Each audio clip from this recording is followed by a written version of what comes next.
Coach Rick Green once again. Rick, the terrible migrant tragedy in San Antonio. Now 3 Texas counties declare a state of emergency from being overrun.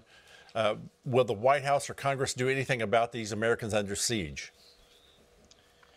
Not likely at all. I completely agree that the governor of Texas should have been the one to declare this invasion a long time ago. I'm thankful for Kari Lake running in Arizona, who's already said that should she win as governor there, on day one, she will take her hand off of the Bible from being sworn in and sign that declaration of invasion. We need to do the same thing in Texas. I'm thankful for these county leaders. I think it's going to happen more and more, Greg. We're going to have more and more leadership at the local level to lead the way on these issues and many more. But no, I don't think the Biden administration will respond to this at all because they want the invasion. Okay, so that's a choice of words there. Invasion is a new thing that they're using, and that goes to the Constitution somehow, doesn't it? That's right, Greg. It's the specific language in Article 4, Section 4 in the Guarantee Clause. The federal government is supposed to protect us from an invasion like this. When they don't do their job, then Article 1, Section 10 specifically says that states can step up and do this. I wish that I could explain why Governor Abbott would not declare that invasion. Honestly, I think it's because he's beholden to the Supreme Court decision years ago out of Arizona. But what he should do is say, look, Scalia in the dissenting opinion in that decision said that states could do this. We think the court would agree with us at this point, and so we're going to press the advantage. So I'm encouraging Greg Abbott to agree with what Scalia said in that Arizona decision, declare the invasion, seal the border, let them sue us. We'll take it to the Supreme Court. We'll keep the border sealed in the meantime, and I think the Supreme Court will side with us in that case. Very interesting. That's the difference between an emergency and an invasion. Thank you for that. Okay, Politico is reporting this morning that Senator Raphael Warnock used campaign money to cover legal expenses for a lawsuit relating to his time as a church minister. Would that be a legal allowance for that kind of expenditure for funds raised while you're seeking elected office?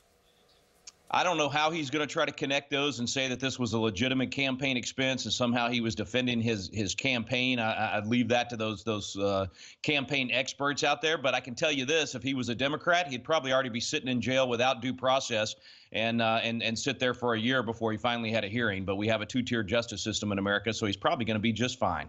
Wow, that's sad.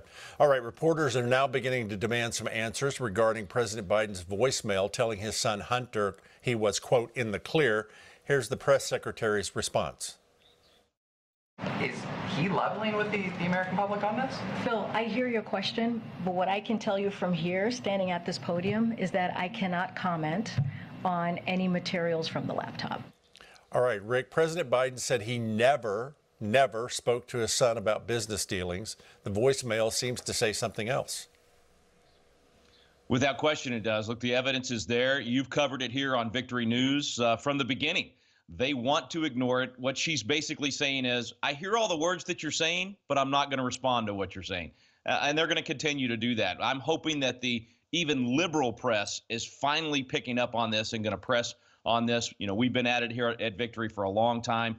Keep speaking truth, folks. Eventually, people will hear it. All right. LGBTQ letter nation invited people to celebrate them rather than the United States on the 4th of July, even offering 5 hit songs to dance along with. Rick, is this just a promotional stunt, or is it signify another unraveling of our nation?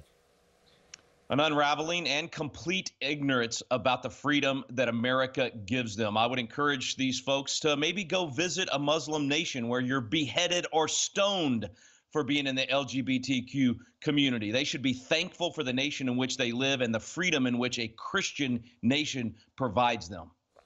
Yeah, you're absolutely correct. I've been in Muslim nations and witnessed that very thing. And so you're absolutely correct, Rick. Thank you for that. We'll be back to you in just a moment.